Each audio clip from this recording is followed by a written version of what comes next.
को कंट्रोल करने के लिए कोरोना टीकाकारी मुहिम भी जारी है। इस मुहिम के दौरान हर खासो आम टीका लगवा रही हैं। लखनऊ की अगर बात करें तो लखनऊ में मौलाना खालिद रशीद फिरंगी महली ने भी कोरोना की वैक्सीन ली है। वैक्सीन लेने के साथ ही उन्होंने सभी लोगों से वैक्सीनेशन कराने की अपील की है। उन्होंने कहा कि अहले खाना को महफूज रखने के लिए कोरोना का टीका जरूर लगवाएं।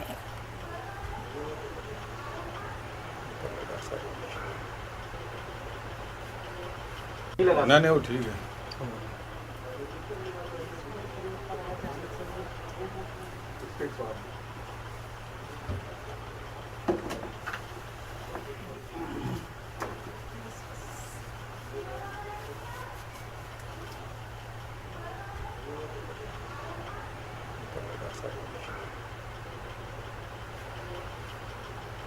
क्योंकि कोविड-19 के केसेस बहुत तेजी से बढ़ रहे हैं, इसलिए आप लोगों से गुजारिश है कि जो भी प्रिकॉशंस हैं, मास्क है, सोशल डिस्टेंसिंग है, उसका जरूर एहतिमाम करें और उसी के साथ साथ अपने को और अपने घर वालों को और पड़ोसियों को महफूज रखने के लिए वैक्सीनेशन जरूर करवाएं।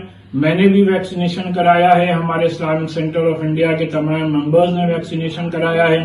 इसलिए आपसे गुजारिश है कि पूरी दुनिया में वैक्सीनेशन लोग करवा रहे हैं, आप लोग भी इस खतरनाक बीमारी से अपनी हिफाजत के लिए वैक्सीनेशन